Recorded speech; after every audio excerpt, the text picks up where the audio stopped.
তোমালোকক আজি মই পঢ়াম দ্বিঘাত সমীকৰণ কোৱাড্ৰেটিক ইকুৱেশ্যন দশমমান শ্ৰেণী। গতিকে তোমালোকক বহুপদৰ বিষয়ে পঢ়োৱা হৈ গৈছে,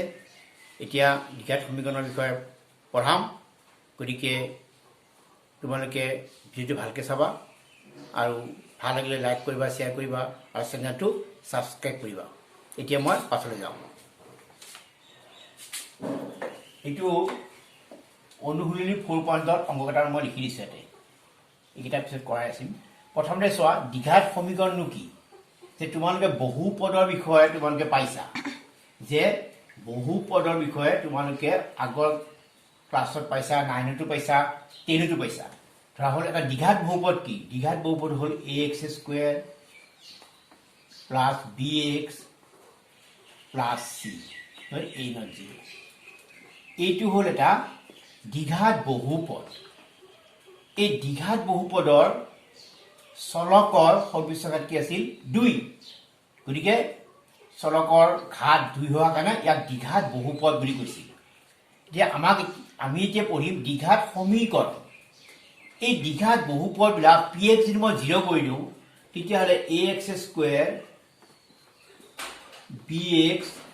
প্লাছ c 0 হ'ব। এতিয়া তুমি লক্ষ্য কৰা যে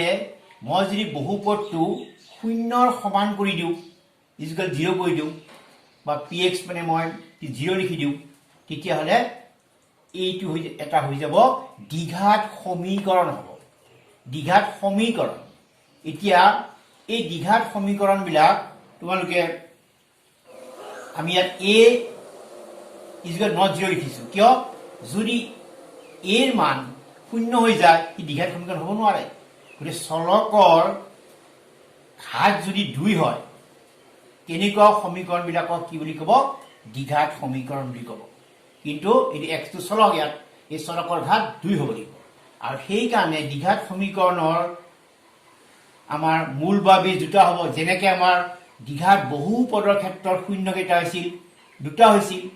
গতিকে যিহেতু ইয়াৰ ঘাত 2টা হৈছিল, আৰু ইয়াতো আমাৰ 2টা মূল বা বীজ হ'ব। গতিকে দ্বিঘাত সমীকৰণৰ শূন্য ওলোৱা তোমালোকে শিকিছা। সেই দ্বিঘাত সমীকৰণৰ শূন্যবিলাক ওলোৱা হয় ঠিক তেনেদৰে সেইবিলাকক শূন্য বুলি কয়। বহুপদক আমি শূন্য ওলাব পাৰোঁ। ঠিক তেনেকৈ দ্বিঘাত সমীকৰণত আমি বীজ বা মূলবিলাক ওলাব পাৰোঁ, আৰু সেইবিলাক শূন্যৰ সলনি আমি বীজ বা মূল কওঁ। এতিয়া ধৰ তোমালোকে এনেকুৱা আকাৰৰ সমীকৰণ তুমি ধৰা x² -36 -4, ধৰ x² মাইনাছ এইটো 4 = 0। এনেকুৱা তোমালোকে এইবিলাক কি হ'ব? দ্বিঘাত আমাৰ সমীকৰণ হ'ব। আৰু এইবিলাকৰ আমি মূল বা বীজবিলাকো ওলাব পাৰিম। তাৰ আগতে মই কৈ লওঁ যে প্ৰথমতে চাবা a not 0 কিয় লিখা হৈছে ব্ৰেকেটত? যদি a 0 হৈ যায়, a 0 হ'লে মোৰ কি হ'ব? আমি যদি a 0 লিখোঁ, তেতিয়াহ'লে আমাৰ এইটো কি হয় তোমালোকে চোৱাচোন। a যদি 0 হৈ যায়, এইখিনি 0 হৈ গ'ল। চোৱা, ই দ্বিঘাত সমীকৰণ নহয়, ই ৰৈখিক সমীকৰণ হ'ল। ইয়াক চলকৰ ঘাত কি আছে? 1 আছে। এইটো কি হৈ গ'ল? এইটো আমাৰ এটা ৰৈখিক সমীকৰণ হ'ল। ই দ্বিঘাত সমীকৰণ নহ'ল। ই কি হৈ গ'ল? ৰৈখিক সমীকৰণ।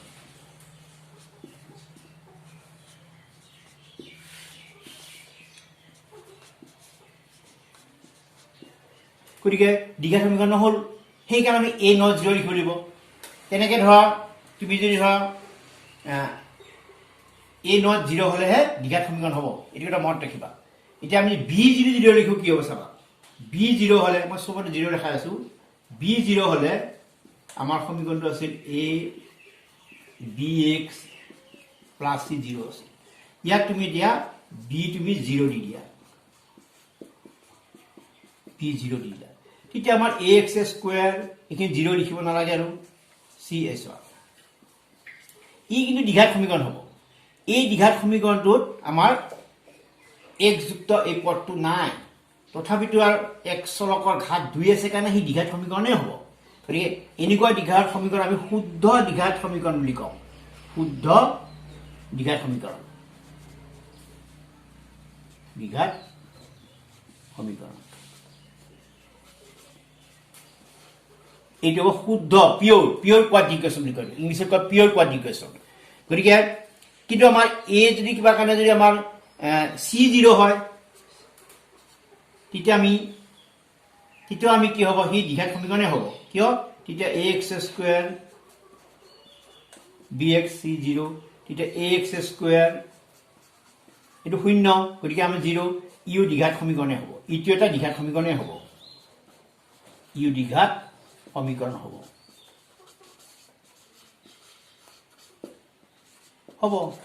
গতিকে আমাৰ b0 হলে কি হ'ব শুদ্ধ দ্বিঘাত সমীকৰণ হ'ব আৰু c0 হলো এটা দ্বিঘাত সমীকৰণে হ'ব ইউটা ঠিক তেনে a আৰু b আৰু c যদি একেলগে শূন্য হৈ যায় ইয়া যদি b ৰ মানো শূন্য হৈ যায় c ৰ মানো শূন্য হৈ যায় তেতিয়া হলে আমাৰ হিউ দ্বিঘাত সমীকৰণে হ'ব তুমি চাবা দুইটা যদি 0 হৈ যায় দুইটা যদি 0 হৈ যায় সাপোজ ধৰ a ও 0 b ও 0 আৰু তুমি c0 লিখিলা একেলগে এটা আমাৰ কি হ'ব ax স্কয়াৰ 0x u 0 হৈ গ'ল এফালে 0 এটা ax স্কয়াৰ = 0 হৈ যাব ইউ এটা দ্বিঘাত সমীকৰণ ইয়াৰ চলকৰ ঘাত 2 আছে ইউ দ্বিঘাত সমীকৰণ হ'ব এনেকুৱা আকাৰৰ দ্বিঘাত সমীকৰণ আছে তোমাৰ এনেকুৱা আকাৰৰ দ্বিঘাত সমীকৰণ এনেকুৱা হ'ব ধৰ 2x স্কয়াৰ = 0 ই এটা এনেকুৱা আকাৰৰ দ্বিঘাত সমীকৰণ গতিকে এইটো পিয়ৰ ইয়াতে x চলকৰ পদটো নাই এইটো এটা আমাৰ আদৰ্শ দ্বিঘাত সমীকৰণ গতিকে দ্বিঘাত সমীকৰণ কি বলা এইটো ক'ব আমি ax স্কয়াৰ bx + c0 এইটো কি ক'ব আদৰ্শ দ্বিঘাত সমীকৰণ standard form of the quadratic equation এইটো standard form of the quadratic equation বুলি ক'ব গতিকে ইয়াত 0 বিলাক কেনেকৈ ওলোৱা হয় সাপোজ ধৰ ইয়াত আমি এটা এইটো আমি এটা দ্বিঘাত সমীকৰণ ললো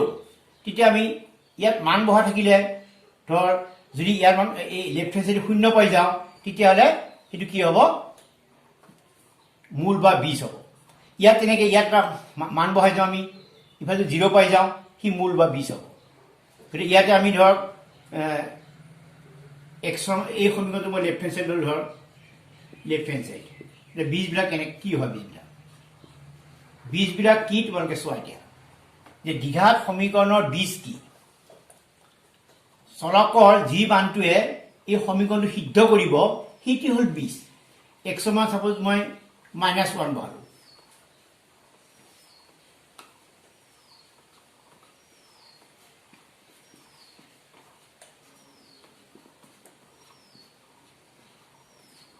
yes sir -1 হেৰি প্লাস হৈ গ'ল স্কয়াৰ আছে মানে +3 হৈ গ'ল -4 এটো +4 -4 তুমি 0 পাই গলা আকি 0 পাই গলা তেটো ৰাইট হ্যান্ড সাইড গতিকে মই গম পালো যে -1 এ এই সমীকৰণটো সিদ্ধ কৰে গতিকে -1 হ'ব এই এটা 20 পাই গ'ল -1 ঠিক তেনেকৈ গতিকে -1 হৈ গ'ল -1 এটা 20 হ'ব গতিকে -1 এটা 20 হ'ব ঠিক তেনেদৰে আমি আকৌ বিচাৰি চাব পাৰো যে আৰু কি হ'ব আৰু এটা হয় হ'ব গতিকে সেইটো আমি ইয়াত চাব তুমি ইয়াতে তুমি দুই হেৰি বহাই দিলা 4 বহাই দিলো বাৰু 4 হয় -4 বহালো হয় না চাওচোন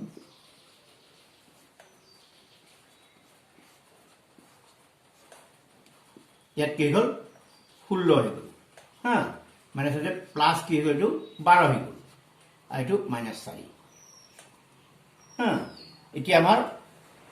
আমাৰ শূন্য হ'ল নে নহল এটা আমাৰ শূন্য নহল যদি আমি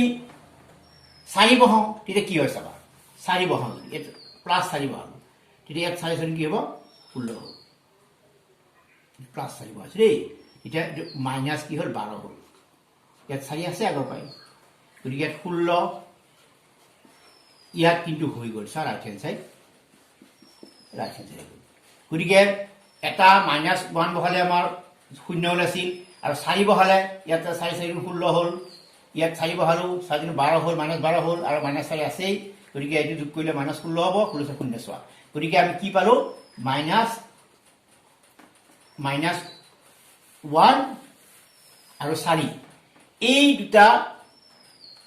সংখ্যাৰ কাৰণে এই সংখ্যাটোৰ কাৰণে এই সমীকৰণটো সিদ্ধ হ'ল চলকৰ মানটো বহাই দিলে সমীকৰণ সিদ্ধ হ'ব গতিকে এই দুটাই হ'ল আমাৰ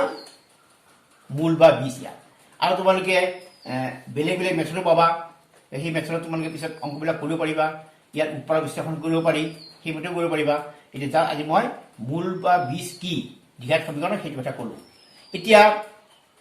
দ্বিঘাত সমীকৰণ ধৰ আমাক কিয় দৰকাৰ আমাক কি কাৰণে দ্বিঘাত সমীকৰণ লাগে ধৰ এখন আয়তকাৰ আকাৰৰ মাটি এডোখৰ আছে ধৰ তোমাৰ ধৰ আয়তকাৰ জোখৰ মাটি এডোখৰ আছে এটা এৰিয়াটোৰ ভিতৰত মই দি দিলোঁ 300 মিটাৰ স্কুৱেৰ ইয়াত এৰিয়া ইয়াত কালিটো এইটো তাৰপিছত ইয়াৰ এই দিশটো এইটো হ'ল লেন্থ এইটো হ'ল ব্ৰেড ধৰ ব্ৰেড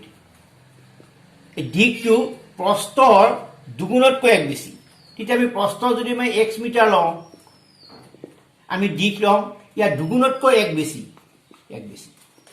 এইটো অংক আমি যদি ইয়াৰ যদি মানে আমি সমীকৰণ গঠন কৰোঁ তেতিয়া কি হ'ব যিহেতু আমাৰ এৰিয়া দিয়া আছে কালি দিয়া আছে আয়তৰ কালি কি দিশ ইনটু প্ৰস্থ গতিকে x ইনটু এইটো হ'ব ইজুকেলটো আমাৰ দিয়া আছে এৰিয়া এইটো 300 গতিকে ইয়াত আমাৰ কি হৈ গ'ল এইটো এক্সটো দিয়া হ'ব পূৰণ টুৱাইছ স্কুৱেৰ প্লাছ এইটো হ'ল 300 ছাপ'জ এইটো হ'ল এইটো এটা দ্বিঘাত সমীকৰণ হ'ল গতিকে এনেকুৱা অংকৰ ক্ষেত্ৰত আমাক দ্বিঘাত সমীকৰণটো আমাৰ দৰকাৰ হ'ব গতিকে ইয়াত এতিয়া আমি 4.1 আমি কেইটামান অংক দি দিছোঁ ইয়াতে এইকেইটা দ্বিঘাত সমীকৰণ হয়নে পৰীক্ষা কৰিব লাগে এইটো 4.1 মূলহীন অংক গতিকে প্ৰথমটো দিয়া আছে ধৰ x square minus twice x minus 2 3 এইটো ই দ্বিঘাত সমীকৰণ হয়নে মই চাম এতিয়া ধৰক কেনেকৈ চাম এইটো কৰি যাব নেকি x square minus twice x এইটো plus minus minus 6 minus plus twice x এতিয়া x square minus twice x এইটো ফালে লৈ আহা প্লাছটো মাইনাছ হ'ব মাইনাছ টুৱাইছ x এইটো লৈ আহা এই মাইনাছ প্লাছ হ'ব 6 ইকুৱেল টু 0 গতিকে ইয়াত তুমি কি পালা x স্কুৱেৰ মাইনাছ 4x হ'ব প্লাছ 6 ইকুৱেল টু 0 গতিকে ইটা আমাৰ কি দ্বিঘাত সমীকৰণ হয় কাৰণ ই কিমান আকাৰ আছে ই আমাৰ x square bx plus c equal 0 এই ন 0 ইমান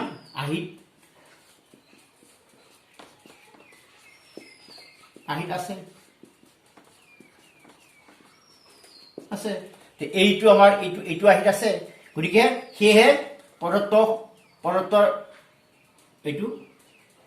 আমাৰটো এই ৰাশিটো আমাৰ কি হ'ব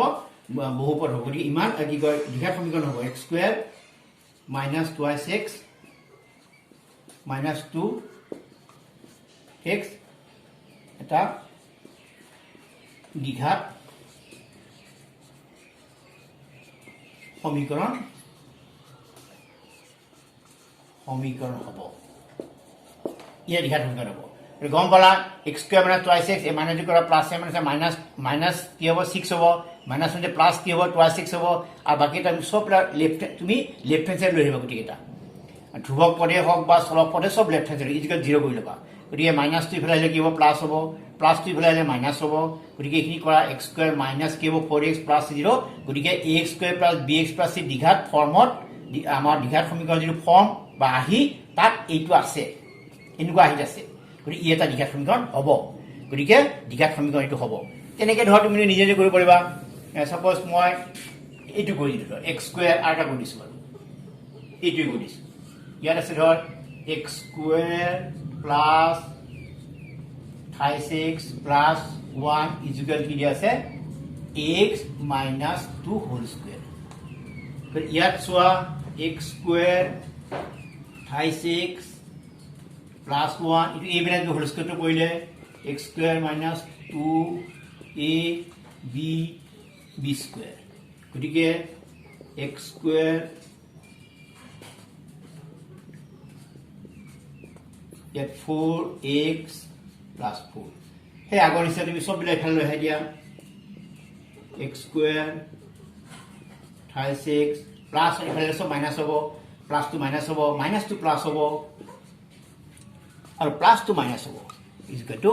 0 ইয়াত আমাৰ এটো স্কয়ার আছে দেই x square plus 36 plus 1 minus কি x স্কয়ার ই প্লাস 4x হ'ব আৰু মাইনাস 4 হ'ব এটা আমাৰ এই দুটা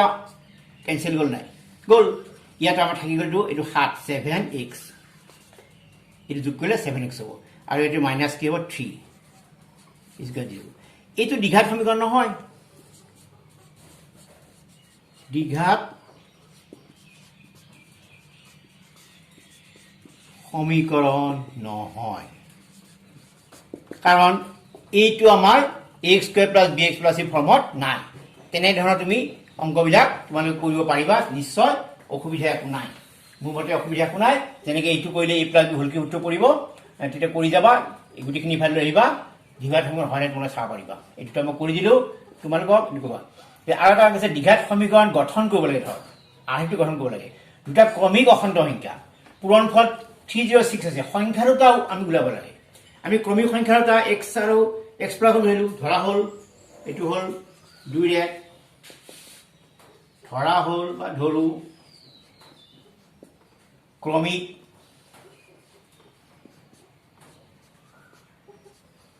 অখণ্ড ক্ৰমিক অখণ্ড সংখ্যা বুলি দিছে ক্ৰমিক অখণ্ড সংখ্যা অখণ্ড সংখ্যা দুটা এটা x হ'ব আৰু এটা হ'ব x আৰু x plus 1 ধৰিলা এটা according to question প্ৰশ্ন মতে দিছে পূৰণফল 306 সংখ্যাটো পূৰণফল 306 গতি এইটা সংখ্যা এটা সংখ্যা গতি x plus 1 ইকুয়াল 306 এইটো হল প্ৰশ্ন মতে গতি পূৰণ কৰি দিলা x স্কয়াৰ প্লাস এইটো লৈ আহিলা এই 0 গতিকে আমি দ্বিঘাত সমীকৰণ আহিত গঠন কৰিলো এইটো লিখি দিলে হৈ গ'ল দ্বিঘাত সমীকৰণ আহিত গঠন কৰা লিখি দিলে তোমালোক হৈ যাব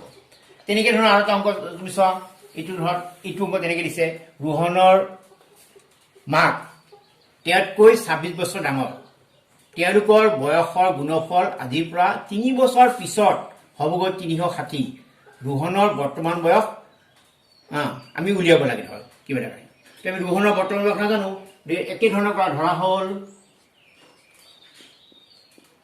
হল ৰোহনৰ বৰ্তমান বয়স তুমি x বছৰ ধৰিলা মাকৰ বয়স কিমান এতিয়া ৰোহনৰ মাকৰ বৰ্তমান বয়স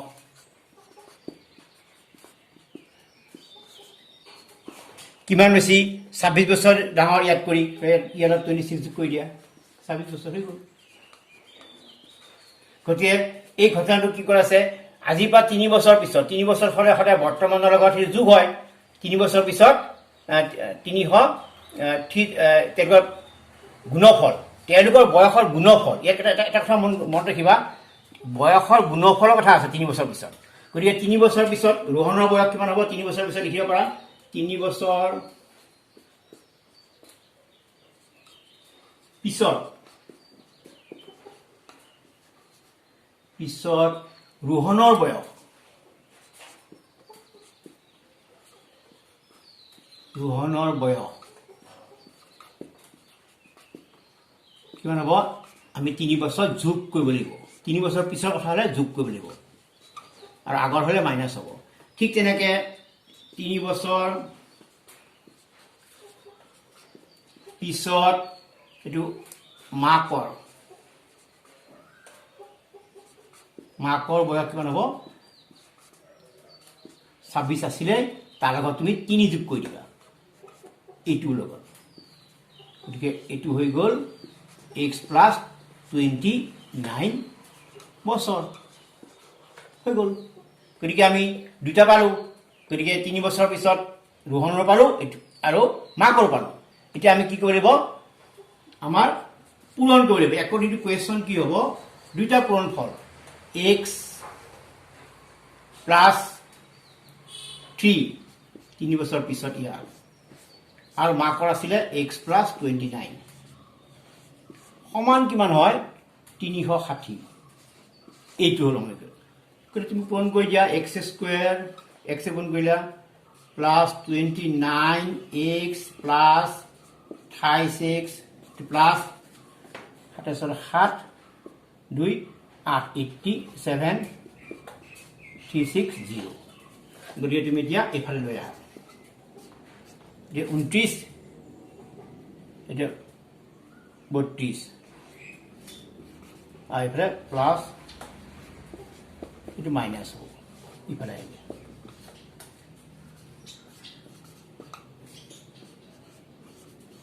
এটা বিয়োগ কৰি দিয়া বিয়োগ কৰিলে আমাৰ হ'ব 273 এটা বিয়োগ কৰি দিয়া বৰা 87 মাইনাস হ'ব 3 273 minus 273 0 গতিকে আমাৰ দ্বিঘাত সমীকৰণটো গঠন হৈ গ'ল গতিকে নিশ্চয়টো পাৰিবা খালি কোন ভালে কৰিবা x কোন কৰিলে x স্কয়াৰ হ'ব এটি x 29 হ'ব এটি প্লাস 56 হ'ব আৰু এটো 87 হ'ব 360 গতিকে এফালে এটা যোগ কৰি দিয়া 29 32 আৰু বিয়োগ কৰি দিয়া 273 এটি মাইনাস হ'ব গতিকে এইটো হলটা আমাৰ দ্বিঘাত সমীকৰণটো গঠন কৰি দিছে আমাৰ আনসাৰটো আমাৰ বয়সবিলাক উলিয়াব নালাগে এনে ধৰণে তোমালোকে